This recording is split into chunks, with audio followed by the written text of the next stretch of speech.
दोस्तों 14 साल की लड़की के साथ आखिर ऐसा क्या हुआ था कि उसे मेल कास्ट से ही नफरत हो गई थी और वो उनके साथ बात करना तो दूर की बात शक्ल भी देखना पसंद नहीं करती थी, या फिर कि यह कहें कि उसके अंदर डर इस हद तक समा गया था कि आदमी को देखते ही वह उनसे दूर दौड़ने लगती थी। दोस्तों यह कहानी महाराष्ट्र के पुणे की है, जहाँ एक 14 साल की लड़की अपने माता पिता के साथ एक छोटे से गांव में रहती थी। उसके पिता फार्मिंग करते थे और उसकी माता एक साधारण सी महिला थी जो घर पर ही अपने बच्चों और घर को संभालती थी। एक दिन अचानक से इस लड़की का कोई दोस्त आता है और उसे कहता है कि तुम पुणे रेलवे स्टेशन पर मेरा इंतजार करना। दोस्तों और 31 अगस्त 2022 को यह लड़की पुणे रेलवे स्टेशन पर पहुंचती है और अपने दोस्त का इंतजार करने लगती है, लेकिन उसे क्या पता था कि उसका दोस्त कभी आएगा ही नहीं।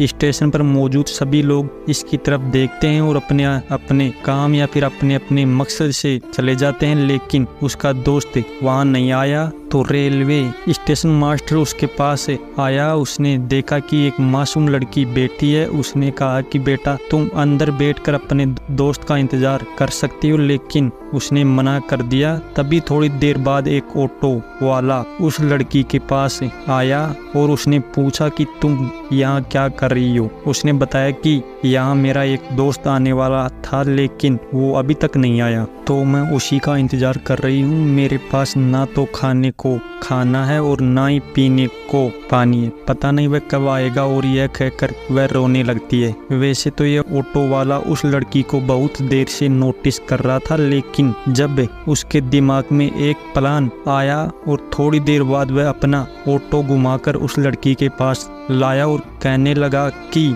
तुम्हारा दोस्त आ गया है, लेकिन वो स्टेशन के बाहर खड़ा है, जल्दी से तुम इधर आओ। और वो लड़की ऑटो वाले की बात में आ गई और उसके साथ बैठकर चली गई। लेकिन जब वो रेलवे स्टेशन को क्रॉस कर लेती है तो उसे वहाँ पे कोई दिखाई नहीं देता। वह कहती है कि आप मुझे कहाँ ले जा रहे हो और मेरा दोस्त कहाँ है। इस पर वह कहता है कि कोई बात नहीं, बस थोड़ा सा आगे थोड़ी दूर पर ही है, हम वहीं चल रहे हैं, लो तुम पानी वानी पी लो। जैसे ही वह लड़की पानी पीती है उसे चक्कर आने लगते हैं। दोस्तों दरअसल उस पानी में बेहोश होने की दवाई मिलाई गई थी। जब वो लड़की बेहोश हो जाती है तो वो ऑटो वाला मौका देखकर उसके साथ रेप करता है और उसे एक होटल में छोड़ देता है, जहाँ पर पहले से ही 12 लड़के उसका इंतजार कर रहे थे।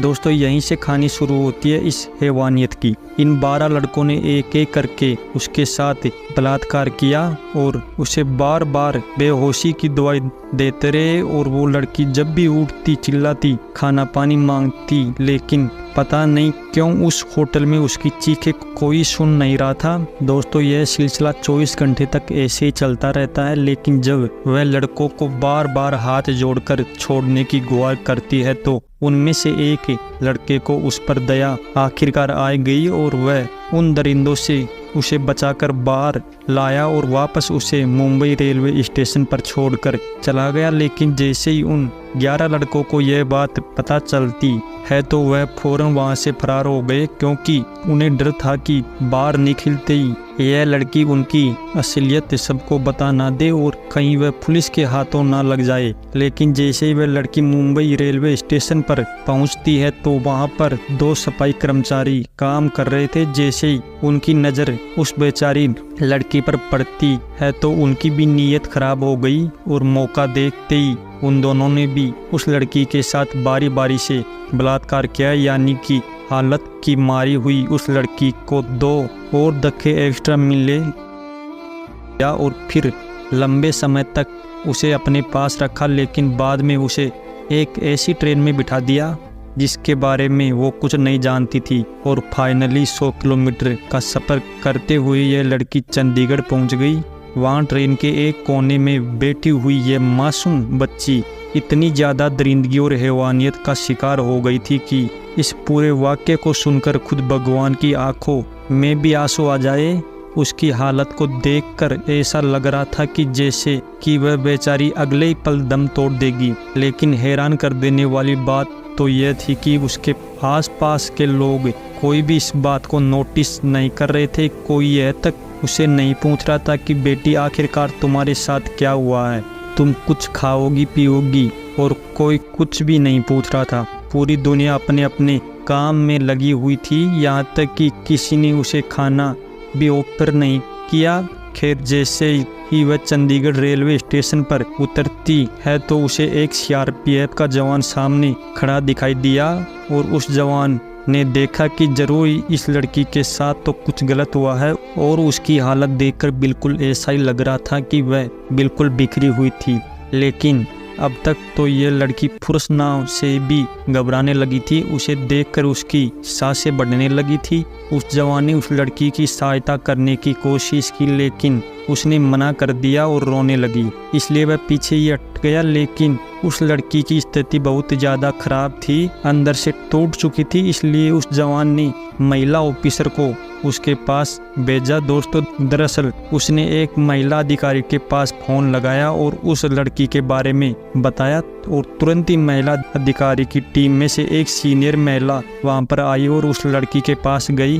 अब महिला को देखकर उसकी जान में थोड़ी सी जान आई, और वो महिला उसे अपने केबिन में ले गई और उसे पानी पिलाया और उसे खाने के लिए पूछा, तो उसने कहा कि मैं पिछले 2 दिनों से भूखी हूँ, मैंने कुछ भी नहीं खाया। तो उस महिला ऑफिसर ने उसे बिल्कुल माँ की तरह प्यार किया। उसने उस लड़की को इतना कंफर्टेबल फील कराया कि वह अपने साथ हुई सारी वारदात को उसके साथ शेयर कर सके। जब उसे लगा कि यह महिला बिल्कुल सही है, मैं इस पर विश्वास कर सकती हूँ, तो उसने बताना शुरू किया एक एक करके पुणे रेलवे स्टेशन पर अपने दोस्त का कैसे वह इंतज़ार कर रही थी।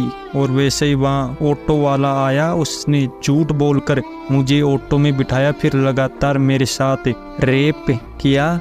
और केवल इतना ही नहीं, उसने मुझे एक ऐसे होटल के रूम में ले जाकर छोड़ दिया जहाँ पर पहले से ही 12 लड़के इंतज़ार कर रहे थे, और उन 12 लड़कों ने बड़ी बेरहमी के साथ एक एक करके रेप किया, और यह सब कुछ नशे की हालत में किया। उन्होंने मुझे इंजेक्शन दिए थे और मेरी हालत इतनी ज़्यादा ख़राब हो गई थी कि मैं चल भी नहीं पा रही थी। उस लड़की ने अपने ऊपर हुए सभी जुर्मों को उस महिला ऑफिसर के साथ शेयर किया। दोस्तों, अब आप यह सोच रहे होंगे कि इस 14 साल की लड़की के साथ इतना कुछ हो गया, लेकिन उसके घर वाले कहाँ हैं, आखिर उन्होंने कोई एक्शन क्यों नहीं लिया। तो दोस्तों, आपकी जानकारी के लिए बता दें कि यह एक बहुत ही मिडिल क्लास फैमिली से बिलोंग करती थी। उसके घर वाले इतने अमीर नहीं थे कि उसे ढूंढ सके, लेकिन फिर भी उन्होंने अपने लोकल पुलिस स्टेशन में जाकर इस लड़की के गुमशुदा होने की रिपोर्ट दर्ज करवाई। और उन बेचारे माता पिता ने तो सोच लिया था कि शायद लड़की के साथ कुछ गलत हुआ होगा, और अब पता नहीं वह किस हाल में होगी। उधर वह दोनों रो रो कर परेशान हो रहे थे, और इधर यह लड़की हैवानियत और दरिंदों का शिकार हो चुकी थी।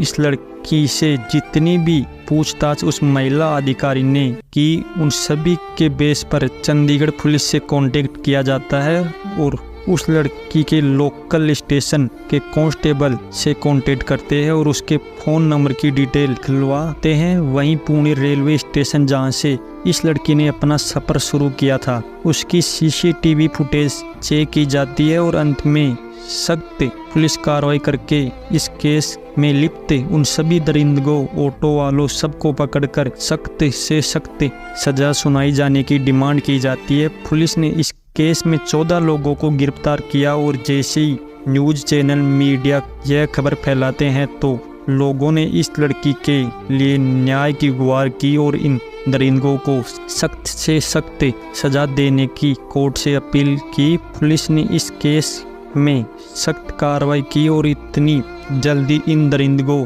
को पकड़कर तारीफ का काम किया। इस लड़की को मुंबई के एक अस्पताल में एडमिट कराया जाता है, जहां पर इसकी देखरेख और इलाज करने वाले सभी महिलाएं थी। पुरुष आसपास नहीं था, क्योंकि अब वह आदमियों के नाम से भी डरने लगी थी। खैर दोस्तों, इस पूरे केस के बारे में आपकी क्या राय है, कमेंट करके ज़रूर बताएं। और वीडियो पसंद आई हो तो इसे लाइक करें, शेयर करें, और अभी तक हमारे चैनल को सब्सक्राइब नहीं किया है तो सब्सक्राइब ज़रूर कर लीजिए। धन्यवाद।